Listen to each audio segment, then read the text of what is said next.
Welcome, listeners, to Crossing Borders, a podcast that is not about immigration. I am your host, Sid, also known as Whitney, and this is my wonderful co-host, Josh, also known as Mythic. Hi there. Grab your passports and join us for episode number 9, where we will be talking about ye old kingdoms of Indonesia.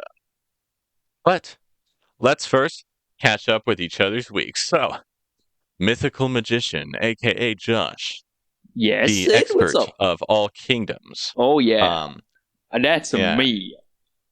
that is definitely factual. What Mm-hmm. has what has been going on with you lately this week, or do you have a story to share with us today? Well, my friend, I have a good story for you. But first, Good. disclaimer. Disclaimer. If you get queasy with blood, or guts, or cuts, or gore, it's best for you to skip to the timestamp that will be said in a different voice, because I don't know what the timestamp will be. 17 minutes and 30 seconds.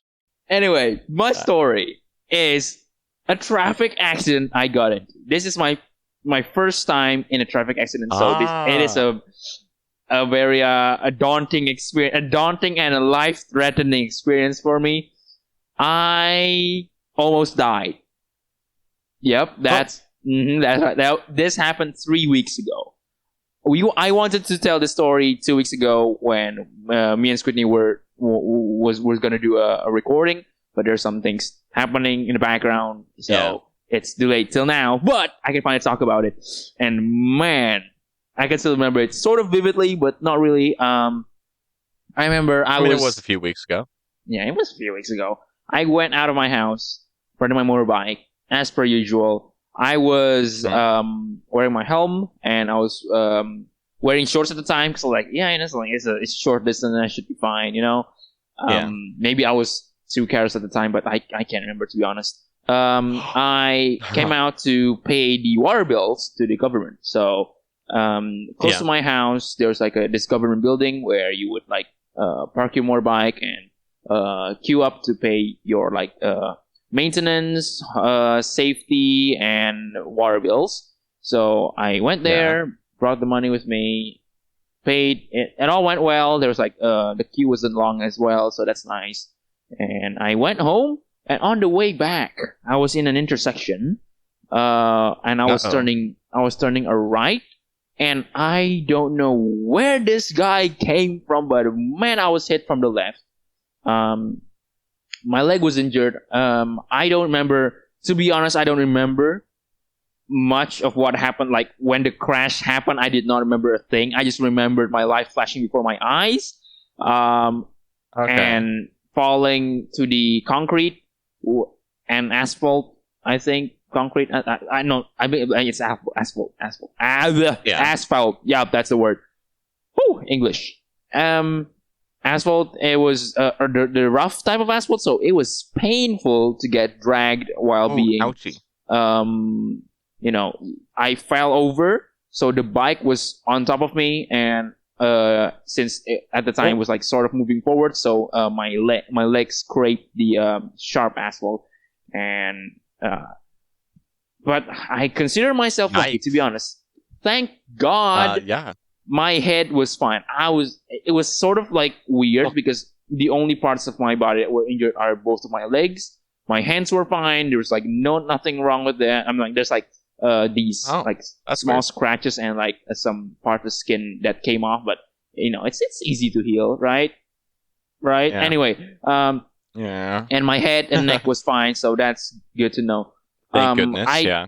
actually did not see who are like what crashed me. I don't know if it was a bike or a car, but I think it was a bike, judging from how fast they How got you're not away and squished. how fast they got away, and also how minor the injuries were. Like, I mean, compared to other Yeah. traffic accidents I've heard about. So I think it was a motorbike. Because if it was a car, I think I would not be here recording this. So Probably not. um, Uh, my injuries were pretty bad, but at the time of the crash, I think adrenaline kicked in, so I did not feel a single bit of pain, none, for some reason. My bike was okay. a bit dented, but I think the bike's okay as well. I All right. I rode my bike back my motorbike back, and I can when I was on my way back, it was not too far from my house, but it was like a decent distance, I would say. And on my way back, I started feeling the pain, and I was like, oh no, like my legs starting to hurt. Like I didn't know, or like I didn't get to look properly at what the injury was. I just was thinking, okay, I gotta go back home because at in my house at least, Yeah. my grandma is being taken care of like with a professional person, right? Who knows what they're doing Okay. because Yeah. grandma's really old and we don't want anything to happen to her, so we need a professional to always stay at home, you know. Okay. And since Understandable. they're good with medicine, from what I've seen, so from my thoughts, like if I have a really bad injury, I think they're the best person to handle this. Like I personally myself, I would be Oh, too yeah. scared or like too scared to pain or injure myself while trying to heal or like put medicine on it. So Yeah. I went back, blowed the horn on the front of my gate, and then the professional person came out, and she brought me in and also helped me get off the motorbike and sat me Yeah. on the one of our like guest sofas. I remember the pain really started to kick in, and it was like super painful. My right leg, my right what's it called? Thigh was injured. Like there was a big Yeah. cut there. My left thigh Ooh, was also ouchie. got a big cut. My lower leg, left lower leg scraped the asphalt, and my right lower leg was like there's some scratches there, but I think that part healed quickly. And the worst Okay. part was the part of my so you know on your also at this when I'm looking on my left foot, there's like that bump right on before it hits your Oh yeah, you're yeah like the weird ankle bump. yeah, the ankle bump. That bump Yeah. was hit pretty bad. I think it got hit by the Ooh. motorbike. So Ouch. it was the wound was pretty deep and lots of blood was coming out. Oh, fun. My voice is kind of trembling talking about this, but a lot Oh of yeah. a big part of my leg was just covered in blood red. It was just pouring out. Ooh. My Ouch. yeah, I remember leaving taking off my sandals and leaving the motorbike. My sandals was just red. It was a blue sandal, but it was red. I was like full blood red. Wow. My That's I was actually kind of impressive. yeah. I started to feel lightheaded a little bit there, but Yeah, I would and then imagine. well obviously, and then That's a lot of blood. the professional brought some alcohol, some benzene, some what we call here arak, and this medicine here, Okay. ooh, man, it will make any man scream, but it will heal you so fast. So I was like, use that one. Don't use this other medicine that's like less painful but longer heal time. If that makes sense. So like Okay. I was like, okay, I'm good. It's okay. Like I'll tough the pain out. It's okay. And she was like, oh, all right, then we'll use this one. And we need to clean my leg because at the time, since I scraped the asphalt, bits and bobs of the asphalt are stuck to my leg and my injuries. So we need to clean that Oh, with yeah, the yeah. alcohol. And you can already imagine how painful alcohol would be to touch Ooh. that. Ooh, It's dear. like pouring My lemon God. juice on your eye after you put paper cuts on it. Yeah. Oh, dear. Why would you say that? Oh, that make my eye itchy. Oh, dear. But yeah. Yeah. She. Oh man, I hated that feeling. But okay. To give a bit of context before this crash, me as a kid, I always would fall from my bike when I was learning how to ride a Yeah. bike, and even after I was able to ride a bike, I would do like these cool tricks that I thought was cool, and I would fall from them and then get my leg injured or something. I used to Yeah. have when I was counting at anyways. What's it called? Wait, let me check real quick. Nice. Scabs. There you go. I will Scabs, have. yes. I used to have when I was a kid, elementary at least. I will have scabs all over my body from just like falling from a bike or something. You were one of Um, those kids who always has scabs. Okay.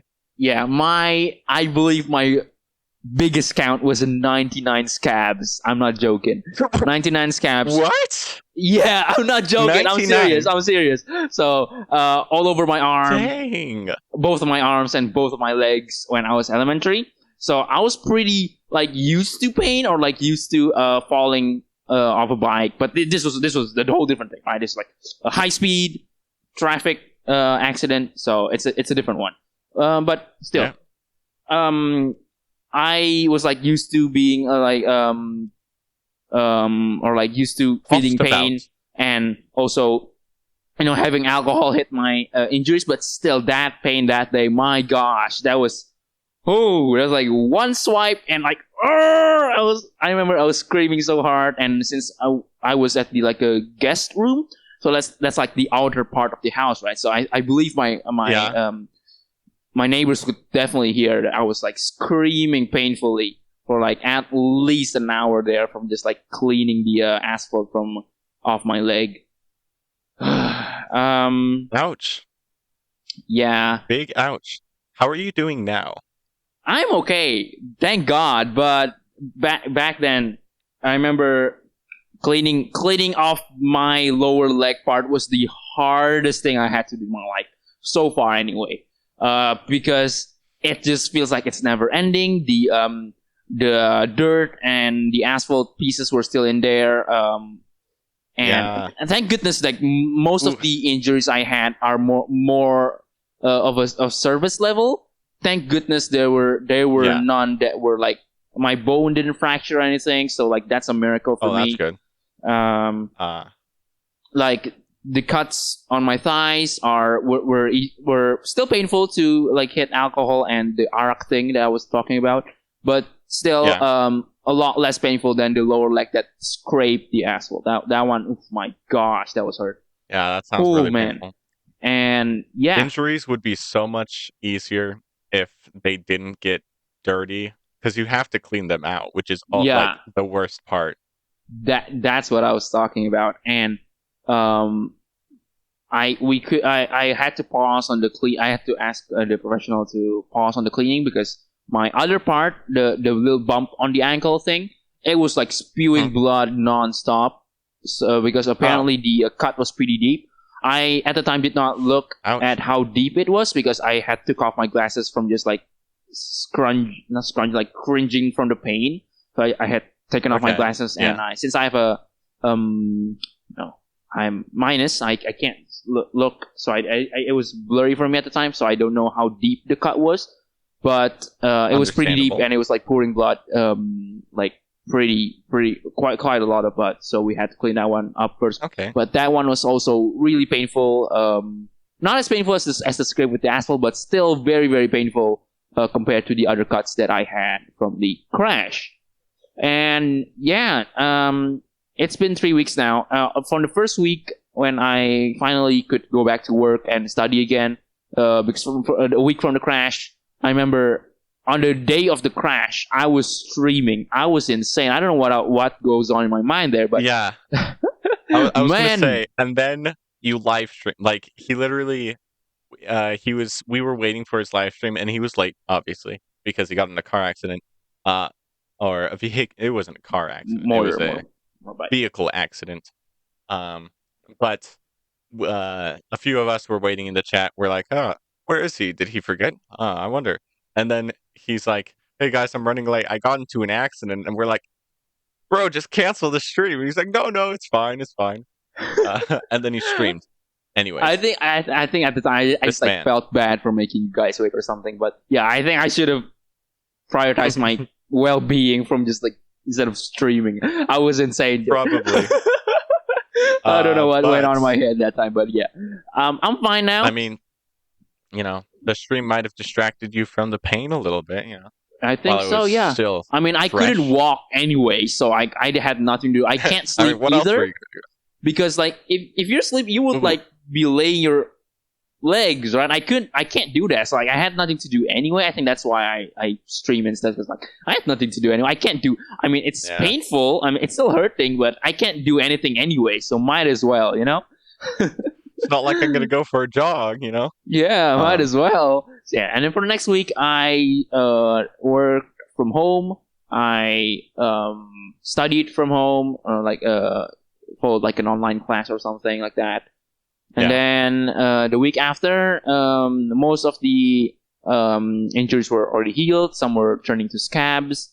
The cuts were definitely the fastest ones Okay. to heal from.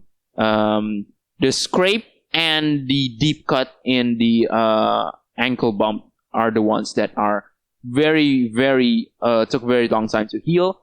Last week, my most parts of the scabs for the scrape finally came off.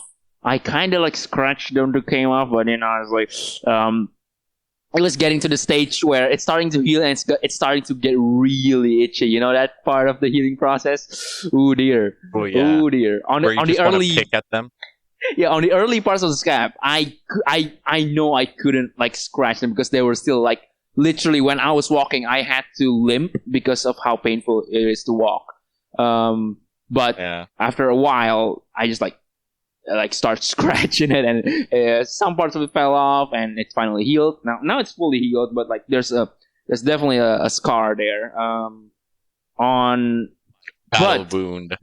my battle scar, but my It ankle was bump a injury rhinoceros attack. to this day is not Yeah. healed yet. There's still a scab there, and as of this moment, I can't sit a certain way because it will like pain me. I haven't not checked it to the doctor yet. I've not like went to the doctor or like have it like x-rayed or something if anything's broken. But I can't sit a certain way, and if I like touch the area around that, it would like be painful. But I can still walk and Okay. wear my shoes. So I'm not sure if I should check it out because to be honest, medical stuff here are super expensive. So I like most of the time if you're living here in Indonesia and you're like a mediocre kind of family or like not like super rich or anything, you will like Yeah. most of the time not go check to the doctor because you know it's going to be expensive. Yeah. Yeah, things are really expensive here too, but we can talk about them in a different episode. Yep, definitely can do that. That story was too okay. long for me. I'm so sorry. No, it's fine. I'll try to keep mine brief. I had a different story, but then I decided I think I do have a story that would match yours quite a bit. Less injury, but it is still traumatic incident kind of thing. Oh gosh, please tell me. That sounds like not But the fun. other one is shorter. Okay. Oh, So that's for next episode then. Never mind. yes, I'll save that one for next episode. Okay. So one day, me and the fam were going to float down the Boise River on our raft. Oh, okay. Yeah, you can probably see where this is going. And I was like, oh, we should probably like scout ahead, or something. Because we haven't really done that, so we don't really know the river very well. So makes sense to Oh, know the river. oh no. But whatever. But yeah, we pushed off. It was my mom and then me and my siblings, except my older sister. She's in Iowa. But we pushed off. We also had 2 kayaks. Oh, So were you on the kayak? no, I was in the raft. I'm way Coward. too muscly to fit in a kayak. Oh yeah, is that No, I'm so? just I kidding. see how it is. Yeah, but we were going, and then we weren't even floating for like 10 minutes before there was a little fork in the road. Oh no. And or fork in the road, the river. Oh dear. But we ultimately ended up going right. Whether by us choosing it or the current taking us that way, I'm not actually entirely sure. But we ended up going right. The left way did look really shallow though, so makes sense. Makes sense. Makes sense. And then right as we round the corner, there's a massive tree that just has the branches going all the way across the river into the water. So it was like this giant mesh of branches and stuff. Okay. That's dangerous. And so obviously one can't really get a boat through a wall of branches. So no, you the current can't. was too strong. We tried to fight back. We're like, no, paddle backwards. My mom was like freaking out, of course, because she's like that. She's like, you know.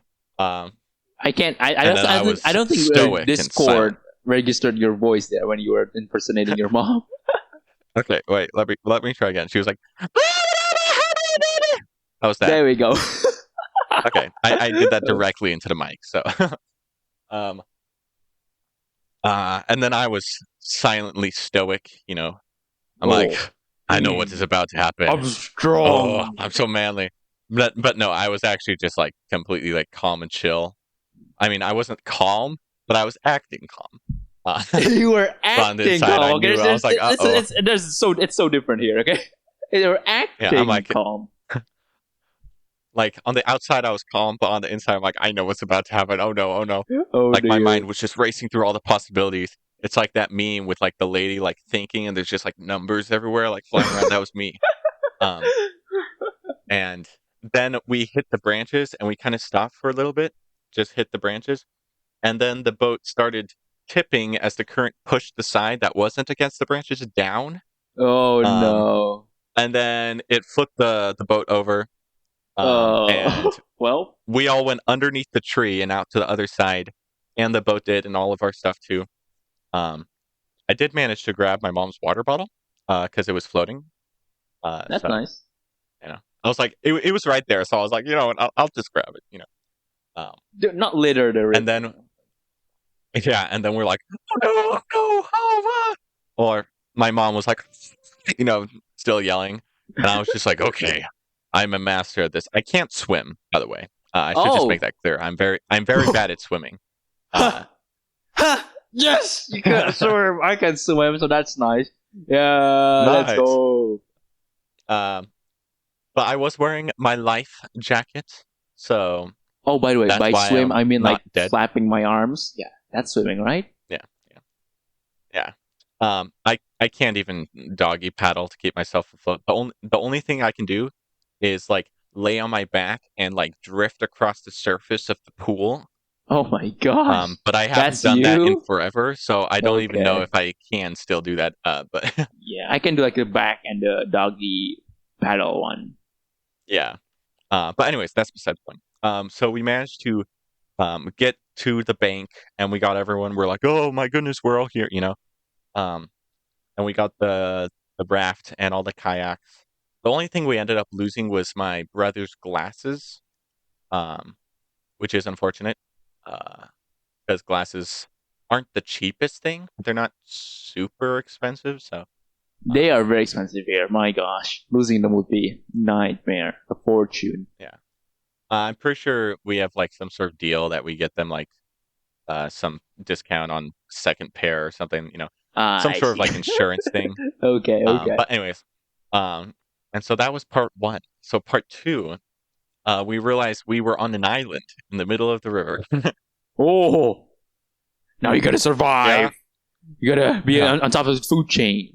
And so here I was. I'm like, okay, my Boy Scouts training has prepared me for this moment. Okay, gather firewood. We need to make sure it's dry. Someone gather flint. I have the car keys. Hopefully they're steel, so we can make a fire.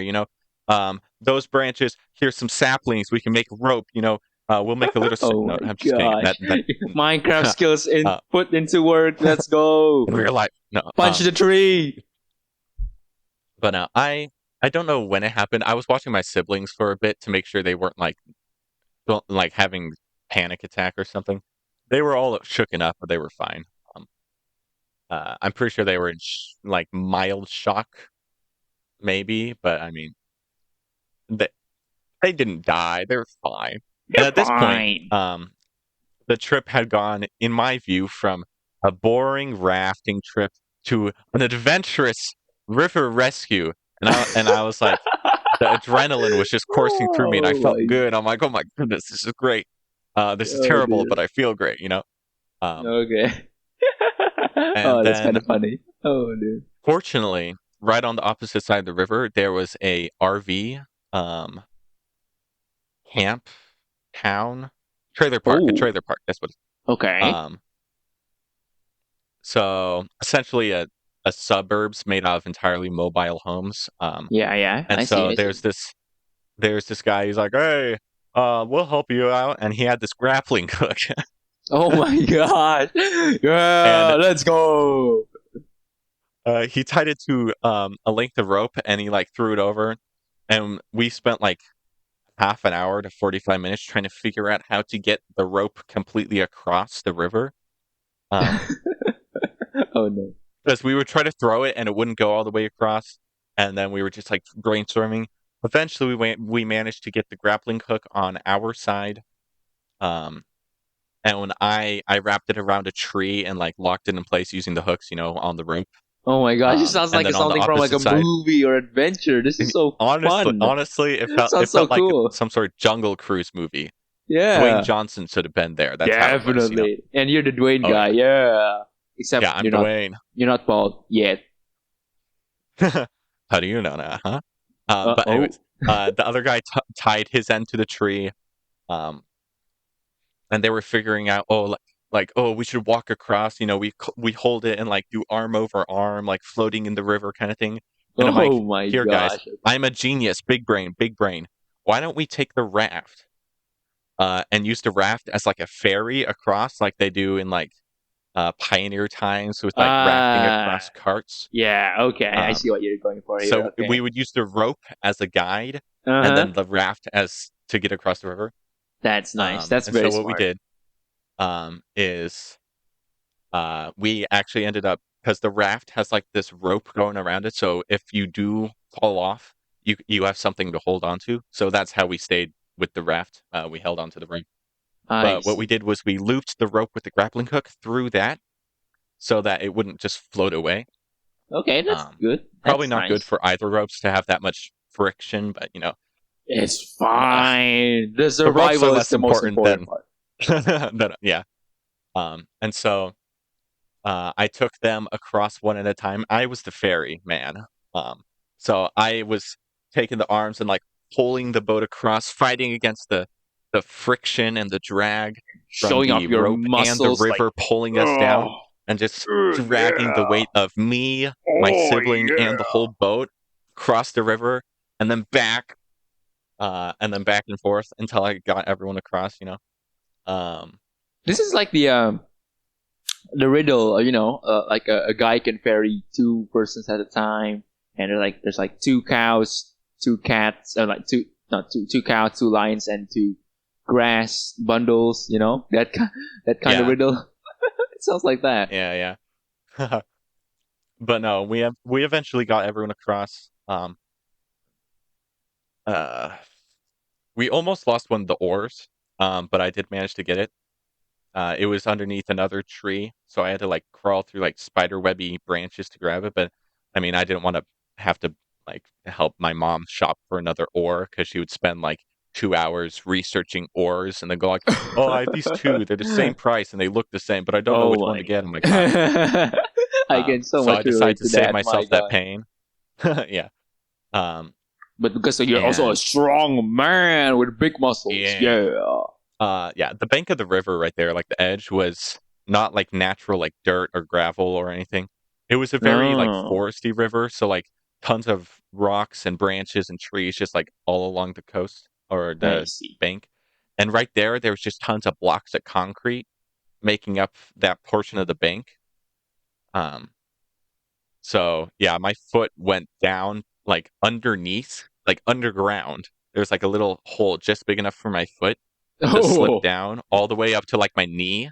how lucky were So that was you? fun to get out, and I tried not to think about what was living in that little dark hole in the river, like Oh snakes no. or Oh some no. river Oh bugs, maybe water dear. cockroaches. Oh Um, gosh. but yeah, and then he let me keep the grappling hook. So that's awesome. Whoa. Whoa. You gotta send me a Yeah, picture of that, man. That sounds so cool. I will. I'll send it tomorrow if I can think about it because it's in my brother's room and he's asleep. So, Yeah, but definitely. Yeah. that is my river adventure story That was to like half the time match yours. it took you Yeah, to for me to tell my story. So that's cool. yeah, yeah. That was fun. It was Anyways. Oh yeah. yeah. Go ahead. It Go on ahead. honestly, it was like the overall experience. It was traumatizing, but it was way better than if it was just a normal rafting trip. It was like a surprise escape room, but you could actually get injured and die, you know? Oh my gosh. Welcome to And our it was raft. free. Welcome to our rafting experience. Also, disclaimer: you Yeah. might die. You might die. Anyways, Uh, let's just but yeah, jump right half into an it. hour in, and we Yep. are finally into the Going to episode. talk about Indonesia's Ye Old Kingdoms. This is an episode where I'm going to tell Squidney Kingdoms. how fun Indonesia's kingdoms are to learn, and Yes. how I'm totally not suffering learning about it when I was in elementary. Anyways, this lesson or this topic of the lesson is the one I despise as an elementary and as a middle schooler, because we would keep learning the same kingdoms over and over and over and over again, but with added a little bit of detail here, a little over there. It Every was time one we of those. level up. Yep. And I the see. I exams, get you. the exams of these topics, oh my gosh, they're a nightmare. You can ask any Indonesians. They will all say this topic is nope. You just no. say kingdoms, their face just like they're smiling, and then their face just goes like straight dark and cold, and they're like, "What did you just say?" And you're like, "I didn't mean it." And they're like, "Tell me." They grab you by the throat, pin you against the wall. They're like, "What did you say?" Oh man, it might be true. I'm not saying it's true, but it might be true. Anyways, here's the prologue. I've made a Google Docs for this. It's probably it's a very oversimplification and mostly Yes. summarizing what the history is. I've taken a lot of sources Okay. here that I will probably not mention because I don't want to be responsible. But but there's you can look it up. It's very interesting to learn about because I mean, after growing up at least and over the school years, you actually when we were discussing of like topics to talk about and this came up, I was pretty enjoying myself making this like sort of summary to the kingdoms, and I was like, hey, this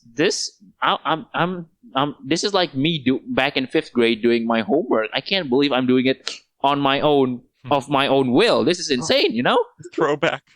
Yeah. So this does brings back some of my memories. So here's the prologue to Indonesia's Ye Old Kingdoms. There are 3 eras to the Indonesia's kingdoms. I would advise you, Sid, not to read through the Google Docs, as it's not going to be fun if you know what's going to happen. So there are 3 eras to the Indonesia's kingdoms: the Hinduism era, the Buddhism era, and the Islamic era.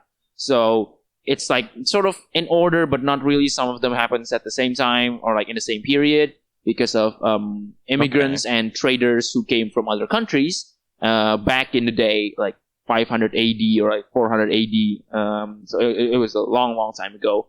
And these people who brought their religions with them actually made Indonesia to have this kingdom or royal system, because previously we don't have that actually. For Hinduism at least, these are because of many residents from India who are immigrants that came to Indonesia or who traded with Indonesians. They bring their Hinduism religion with them, and we as Indonesian, we were not familiar with the royal system. It was the old government system was like there's a village or what we call here desa, and it was the administration or like the government is led by a tribal chief, or here we call kepala suku or like kepala desa. Like these position of power are not handed down through generation to generation, but it's more of like the people choosing who they think are capable of leading them, you know? But then the Indians and some other countries that brought Hinduism with them brought the kingdom or like the royal system to them, and they brought as well their culture of temple buildings, where we call here candi, and then some sculptures, arts, their art styles, their language, the culture of reading, which was written in Palawa language or like Palawa letters, and Sanskrit or Sanskerta, if we call in Indonesia. And Sanskerta is actually very important because it is used now, right now, like in Indonesia, as our motto. One of like our motto, or like our country motto, is Bhinneka Tunggal Ika, and it is taken directly from Sanskrit language. Oh. And it means Bhinneka Tunggal Ika means berbeda-beda tapi tetap satu. And if we translate that into English, it means even though we're all different, we're all one country. Because we're very diverse in culture and stuff. So that's cool. And then since more and more people were coming to Indonesia, some of the foreign people started getting married to Indonesians, and finally the influence of religion and the culture is getting stronger, and there were finally kingdoms. So Hinduism era, this starts in around 400 AD plus. So it begins. Yep. And there are a few there's a lot more kingdoms that I'm going to mention that exist at the time that's not going to be mentioned here, because I'm just going to mention the popular kingdoms. Okay. There are a lot of smaller kingdoms at the time that were I believe like met like some colonization and were like pit against each other with divide and conquer, that kind of stuff. Like for example, the Dutch would land and pay the small kingdom to attack, pay a couple small kingdoms to attack the bigger kingdoms, or something like that, and make like riots and stuff. But we won't be discussing any of that in today's discussion. Sounds good. So, the first kingdom, or the oldest Hinduism kingdom found in Indonesia, was the Kutai kingdom. Okay. Kutai was founded around 400 AD, and the name of the kingdom itself was actually not like named by a scientist or anything. It was actually found on one of the old stone tablets, or like in one of the relics from the kingdom, so Golden Age. So that's cool.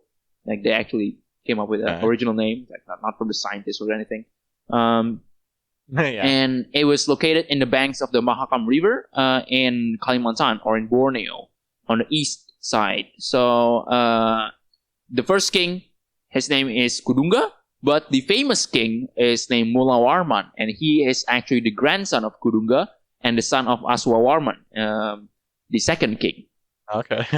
And sadly, the Mula Warman, I believe, is the last king. So there's only like 3 generations of kingdom, I think, if I'm not wrong here. And Mula Warman, on his golden age, worshipped the Lord Shiva, which is one of the deities in Hinduism belief. And at one time, he presented or like gifted 20,000 cows, which at the time is like a symbol of wealthiness, to the Brahmins or Brahmana, which is the, what's it called? Like so like in Hinduism, right? There's four different levels of humanity. There's Brahmana. There's like knights, I believe, or like Satriya. Yeah. And then there's like the locals, and then there's Sudra. Sudra, I believe, is the lowest one, which is like the poor people. And then the second one is like the normal people. The third one, the second highest is the rich people, and Brahmins or Brahmana is the people who are super religious. And he gifted 20,000 cows in a ceremony. So to commemorate the ceremony, a lot of cows. Yeah, that's a lot of cows. I mean, there's a lot more today, but at the time it's probably super big amount. He to commemorate the ceremony, there was a yupa that was established. A yupa is a written news or tale about the kingdom of Kutai, and it was one of the relics or like stone tablets left behind by the kingdom. So that's why we know the story of Mula Warman. Oh, okay. That's Gotta very love interesting. Records. Yep. So I believe the Kutai Empire lasted quite some time, because it was soon after lost and conquered by the Islamic Empire far in the future, not from the 400 AD era. So yeah. So it was later on converted into a new name of Kutai Kartanagara Empire, or like Islamic Empire. But we'll talk about that later. We'll talk about the eras differently, or like parts by parts, because I don't think I can discuss all of the kingdoms all here in one episode. So yeah, there's a lot of kingdoms. Lots There to is a talk lot. about. And the second one here, the second famous one is Tarumanegara. This kingdom name is now one of the names of our private universities in here in Jakarta. So Yeah. yeah, it's kind of cool. Like I remember learning this The kingdom's name, lore. the lore. This kingdom name back in 5th grade, and passing the building of the University of Tarumanegara. I was like, whoa, that's the kingdom I learned about. It's still alive? What? I mean, yeah, but yeah. Okay, this is the other oldest Hindu kingdom, but this is the oldest Hindu kingdom in Java Island. So the main land of Java, which is the place where big cities are, and I think over 50% of our population are in Java, even though Java is the smallest island in Indonesia. So that's cool. Oh. This kingdom was established popular approximately. I'm sorry, what? It's the popular one. Yeah, it is very popular for some reason. It's the smallest, but like it's very dense. Yeah, this kingdom was established approximately around the same time as the Kutai kingdom, but a bit later because this kingdom was one of the biggest kingdoms of the Hinduism era. They conquered a lot of area. Yeah, this kingdom was big, like one of the big boys. And it was located in Bogor, actually, in West Java. Bogor is quite close to where, I mean, considering how big my country is, it's pretty close, and I can, probably like 3-hour drive to Bogor or something. So it's not too far. Okay. And Not the bad. famous king's name is Purnawarman, and he embraced Hinduism, but this guy worshipped the Lord Vishnu, not Shiva anymore. And during his era, the Tarumanegara kingdom was able to make waterways taken from the Citarum River, which is one of the rivers that runs through Java, and use it to supply the farmland, hold back floods, and this mad lad rerouted a lot of rivers. This guy is insane. As one does. This river's flowing through here. It's causing flood. Well, that's not good. Let's reroute this river. Yeah, you heard me And right. it's not flowing there anymore. This guy's insane. There's a lot of inscriptions from the Tarumanegara kingdom. One of the famous ones is actually called the Ciaruteun inscription. And inscription here is called Prasasti in Indonesian. And it is made of the andesite stone measuring 8 by 8 meters area. Printed on, and on it was printed the sole foot of Purnawarman. So he's got his foot in there. His footprint is printed too. There's a lot more inscription that came from Tarumanegara kingdom, but the Ciaruteun is the most famous one. The other the other inscriptions also has his footprints. Like it's like his signature almost. And it contains this message for the Ciaruteun one. Vikranta Shavani Pate. I'm probably gonna butcher this pronunciation, by the way. Srimata Purnawarmana Tarumanegara Rendrasya Visnoriva Padavivayam in Purbacharakal that's already not the language anymore. Whoops. In Purbacharaka language. That's the language. I don't know what that all means. It looks gibberish to me, but I don't know what it means either. But apparently, the scientists and the archaeologists said that this means in Indonesian. I'm going to do Indonesian first, and then I'm going to do the translation. Ini bekas dua kaki yang seperti kaki Dewa Wisnu. Ialah kaki yang mulia Sang Purnawarman, seraja di negeri Taruma, raja yang gagah berani di dunia. So that's the translation is, these forms of 2 feet, which are like the feet of the god Vishnu, are the feet of His Majesty the Purnawarman, king of the land of Taruma, king who is brave in the world. I definitely got all of that when you read it the first time. Untranslated. I know. Yep, you're definitely an expert. You will learn some Indonesian in a future episode, my guy. Yes. You should be prepared for that. I shall. The third kingdom is called Kediri, and this is located in Kalibrantas, East Java. The kingdom of Kediri triumphed under the reign of the King Kameswara, who had the title. Okay, so here's something funny about these kingdoms that we learn about. These kings, I mean, I know they're kings, they can do whatever they want, but they always give themselves these ridiculous titles, okay? Most I mean, like, handsome I of understand. If I were living in that era, I probably would give myself like the mythical magician, the super magic guy with a handsome face and I mean, what or else something are you like gonna that. do without the internet other than give yourself titles like I am the supreme lord of small shrubs and berries? I know, but here's the thing: when you're like calling your or like addressing your Majesty the King, you would have to mention every single title he mentions he has. You know, like you can't just like, oh my king or something. You have to like, if you want to call him by his name, you need to like say every single title he has and that he gave himself. Like those titles are not earned from like his heroism or something. It's like he just made these kind of stuff up. But I mean, it's kind of ridiculous. It's funny now, but back in the day, for us to having to memorize his name or like his title, it was so annoying, such a drag. King Kameswara, yeah, so such a drag, man.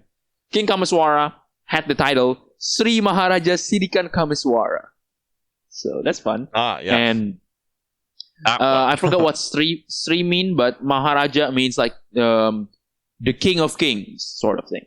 Okay. It's like he's like calling himself the King of Kings. The great and he died.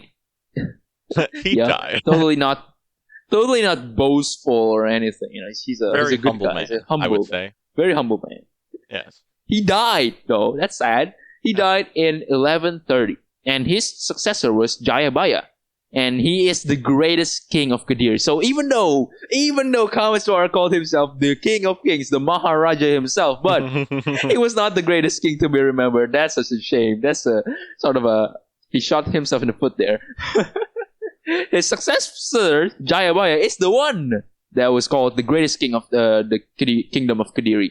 He is so famous because of his predictions called the Jayabaya term. He would make these like sort of predictions, and they would like become true, and people like would believe him even more and stuff. That's why he was the famous one. And seeing the sadly, future. Yeah, maybe he does. Maybe he would give himself the title of the seer or something. Oh wait a second. Oh no. Oh no. Oh dear. Oh man. Yeah, and there's a lot more kings, but then the last king of Kediri was Kertajaya, who died in 1222. But he was just not defeated by some old man or like jumped by bandits or anything. This guy was defeated by Ken Arok. You will hear his name again later, but he was defeated by Ken Arok in Gunter village Malang. Malang is also one of major cities in Java. And the relics of Kingdom Kediri include the Panumbangan inscription or Prasasti Panumbangan, the Palah inscription, the Smaradana book by Empu Dharmaja, the Hariwangsa book by Empu Panulu, and the Krinayana book by Empu Triguna, and the Panataran temple. I've never seen any of these inscriptions or books or been to the temple, but there will be some temples in the later kingdoms that I will talk about that I have been to. So it's gonna be real fun. Okay, I definitely am gonna remember every single one of those names. Yeah, you're basically getting a sort of a speed run of my full grade 1 till grade 6 history class. So that's fun. Yeah, every single time a name comes up, my brain just goes like, "What's happening?" And then you start speaking English again, and I'm like, "Oh, now I understand." Oh man, it's so funny. Yeah, I'm gonna have an exam after this, Sid. You better be prepared. Oh no. The next kingdom is called Tumapel, but that name is not famous. The famous one is called Singasari because there's Singa in it, and Singa is lion, so that's cool.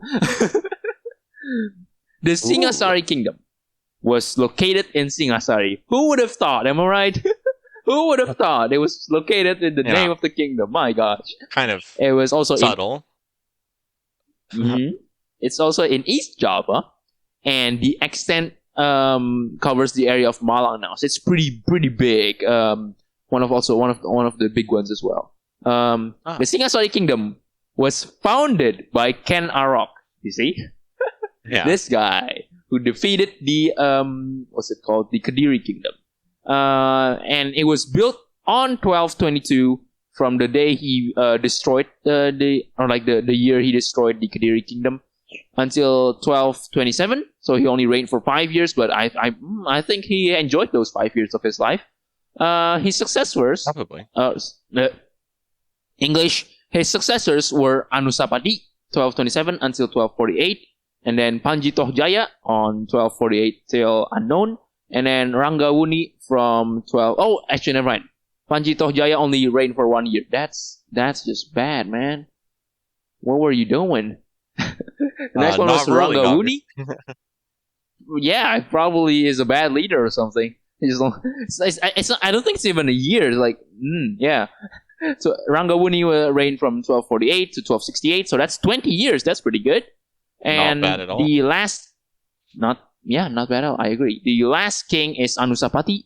Kertanegara. Kertanegara is reigning from 1268 to 1292. Whoa, okay, that's nice. Dang.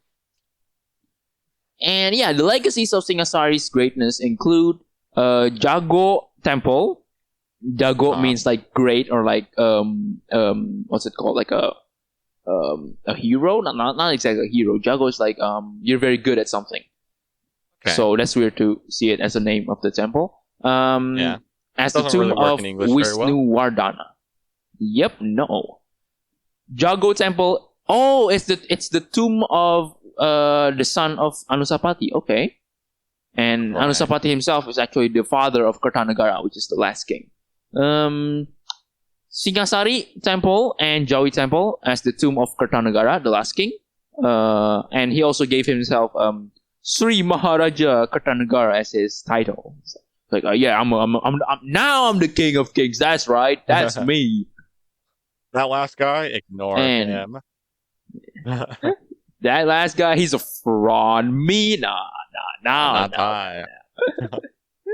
And there's a Kidal temple. Kidal itself means left-handed, so I'm not sure why it's called that. But anyway, it is the tomb of Anusapati. Anusapati is the successor of Ken Arok, the second king of Singasari. And lastly, the Prajna Paramita statue as the embodiment of Ken Dedes. Now, Ken Dedes, probably name's familiar because she was Ken Arok's empress. And empress is not the queen. You see, it's like this side chick, one might say. Ken Arok's side chick. Nice. And Ken Arok built a statue for her, apparently. Not for the queen, no, for the side chick. For the sidekick. We love sidekicks. Oh dear. Wait, sidekicks? No. Yeah, sidekicks. Yeah, we'll take that. Sure. Anyway, that's besides the point. The next one is Kingdom of Ancient Mataram. I think it was more of a Kingdom of Mataram, but I'm going to call it Ancient Mataram because the Indonesian is Mataram Kuno, and Kuno means ancient, so I'm just going to call it that. All right. According to the location of the kingdom, or like the history, it is split into two periods of government. First of all, it was in the 8th century. It was located in central Java, but then the second period was around 9th and 10th century in East Java. But the Central Java period was marked by the existence of two dynasties. So there's two dynasties in control, the Sanjaya dynasty and the Shailendra dynasty. What's the difference between these two? Sanjaya dynasty was still in the Hindu era, but the Shailendra is the Buddhism era. You see? So when Mataram existed, there's the Buddhism already entered Indonesia. So they were happening at the same time, these two eras.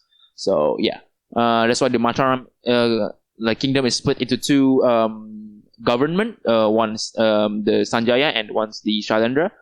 And one of the religious heritage of Sanjaya dynasty is the Prambanan Temple. And I have been to this temple. It looks very cool. I'll send you what you need to type in Google to find it.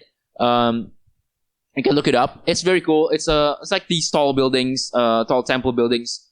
Okay. There's a lot of them, all in one place. Like inside, I've been inside some of them. Like when I went there, unfortunately, some parts of the temple was like in restoration or like in repairment. Just to maintain and keep it alive, I guess. And Yeah.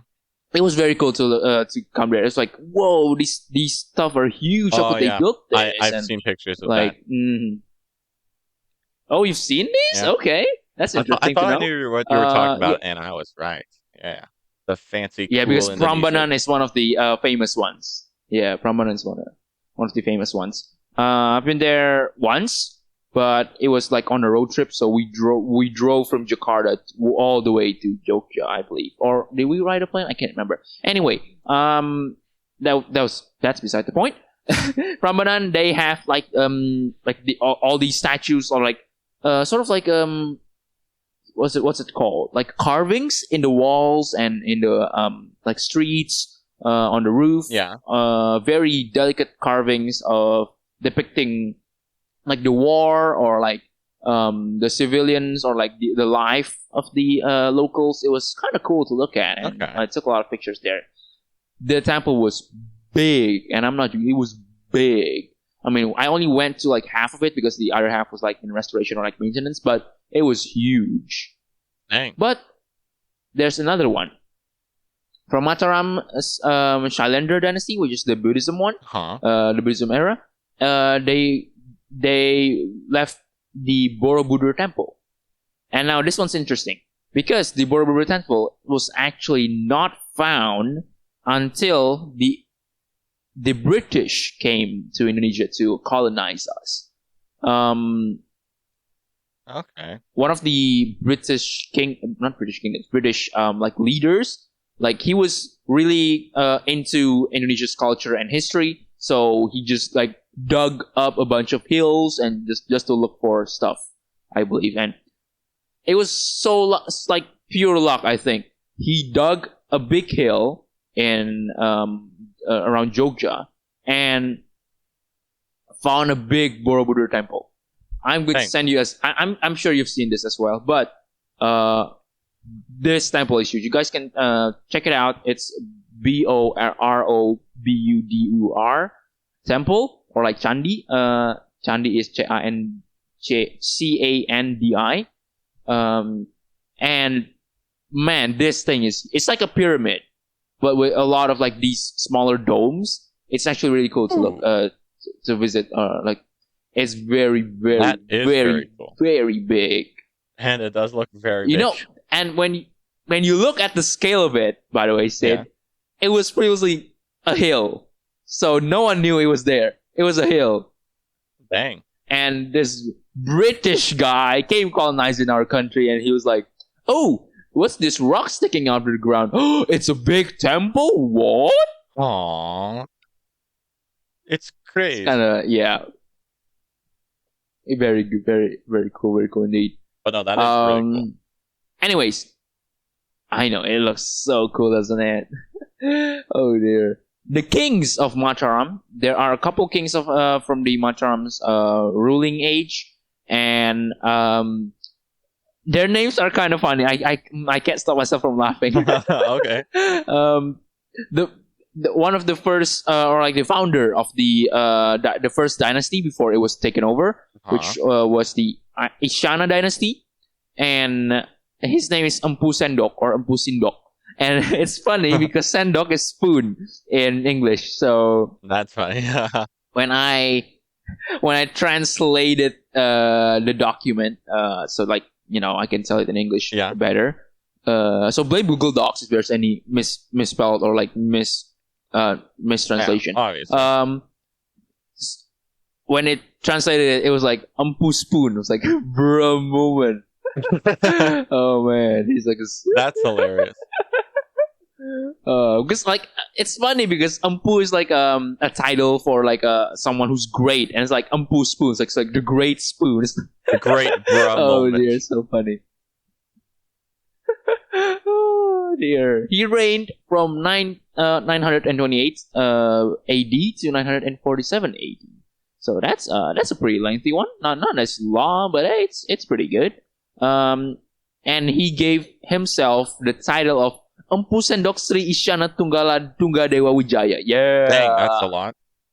Yeah. That means Empu Sendok, which is his name. And then Sri Isyana, Sri Isyana. Sri is like, I forgot. But Isyana is the name of the dynasty. And Tunggadewa, I think, means like he's calling himself a god or like a deity. As one does. So that's cool. And and Wijaya, I think, means sort of like a glory days or something like that. So it's cool. I mean, the names have a good meaning, but sometimes they're over exaggerated for what they actually are. And he made an inscription of Dharma Wangsa, but he was also making, I believe this one, a Calcutta inscription. Oh, sorry. Wait,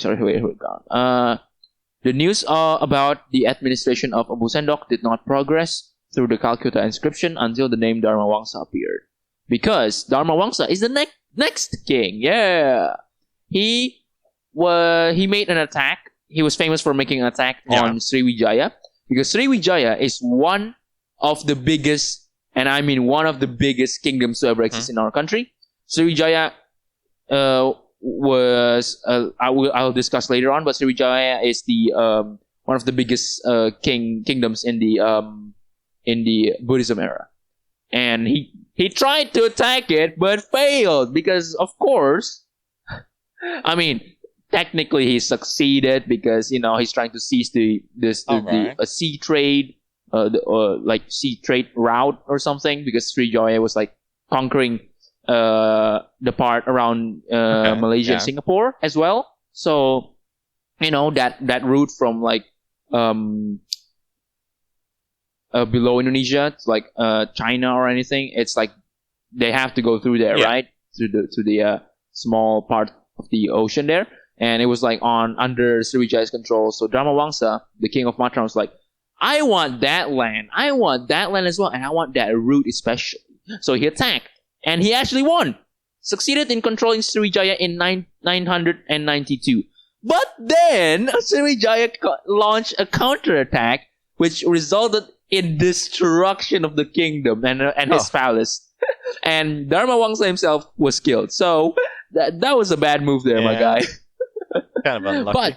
But Dharma Wangsa's son-in-law, he's a little snake, this man. Maybe not snake, that's a bad name to call him. He saved himself, and the kingdom was eventually broken apart into several independent regions and like smaller kingdoms.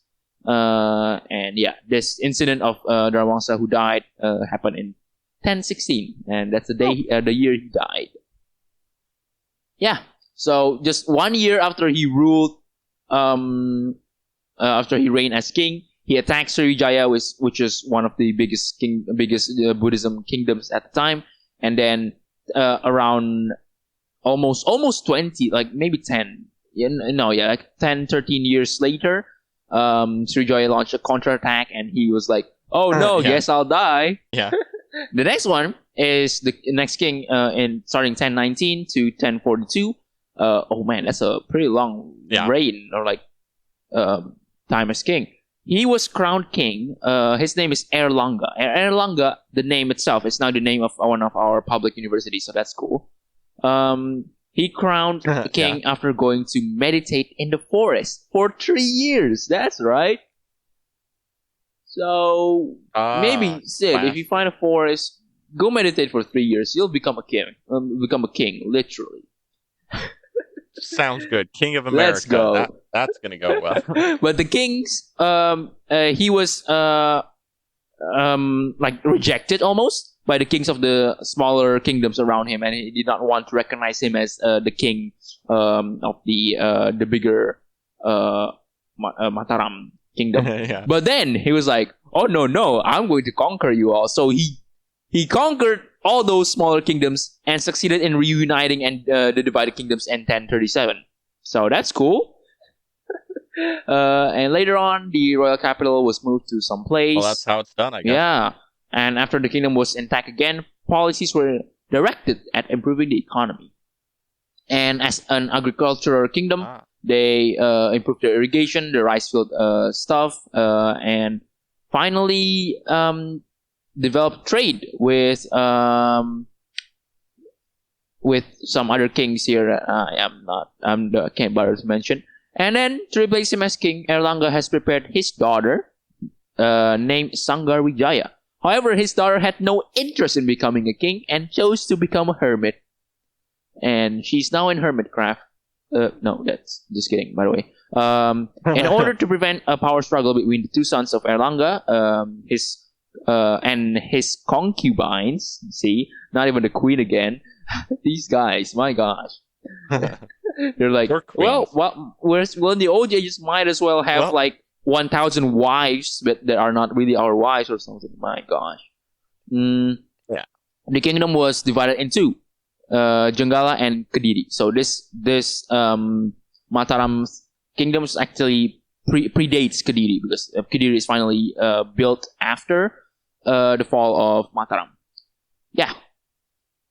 Okay. And then lastly, before I close it for today's episode, there's just a little bit of a. We'll continue with the Buddhism era for part 2 of Indonesia's Ye Old Kingdoms. But I'm going to give a small explanation of the candi or the temples, because these are usually temples and usually contain the statues of the three main gods in Hinduism, which was Brahma, Vishnu, and Shiva. And Brahma is the creator god, Vishnu is the preserver god, and preserver as in like giving a wealth and stuff like that. And Shiva is the destroyer god and was often related with death and suffering. On the walls of the temple, there are there are reliefs and carvings, namely embossed images that are usually made by carving. Yeah, that's what I was about to say. These sort of carvings tell a story, and the famous Hindu heritage temple, which was Prambanan that I mentioned before, or the Loro Jonggrang temple was one of the famous ones as well. Prambanan itself was built in the 9th century, and inside this temple there's a statue of Trimurti and carvings that tell the story of Ramayana. Ramayana is one of the like old legends, and there are 3 characters in it called Rama, Shinta, and Jatayubird. And I want to tell you just a little bit, just a quick summary of the story, because the actual story is like super long. So I found a summary of it. Ramayana is a story that tells about a person as Sang Rama who ruled in the kingdom of Kosala, north of the Ganges River, the capital of Ayodhya. Yeah, I think maybe. Sounds about right. Previously, it started with the story of King Dasarata, who had 3 consorts, namely Kosalya, Kekayi, and Sumitra, from the goddess Kosalya. And Sangrama was born, and he takes part in a competition, or what we call here Sayembara. It's like the challenges that the king set. So like if you want to marry like the king's daughter or something, you have to like complete these set of challenges, which what we call Sayembara. And Sangrama takes part in this competition to marry Sita. And at the end of the story, sadly, this is a sad ending. Rama and Sita do not live together. Sita then plunged into the lake of fire created by Lakshmana to prove her purity. So that's a bad ending. Well, that's unfortunate. Yeah, very, very, very, very, very, very unfortunate. Yeah. But I think that's about it about kingdoms. We'll continue next time. I'm sure Squidney is very excited. Am I right? Very thrilling. I know. I remember every single one of those names. Oh yeah, now mention every single names. Come on. I know you can do it. Okay, there's the one guy whose name was repeated multiple times, and then there was the one person who died. Then there was the King of Kings, and that's most of them, I think. I see. Yeah, you got a perfect 100 from me, man. Thank you so much Thank you. for listening, and also thank you to you listeners for dropping by to listen to Crossing Borders. This has been Josh and Sid. Don't forget to grab your passports on your way out, and we hope to see you next time. Bye. Bye. But also, next episode is a special episode, so look out for that because we have something special prepared for you, everyone. So yeah, drop a follow or subscribe if you haven't already. And again, we hope to see you next time.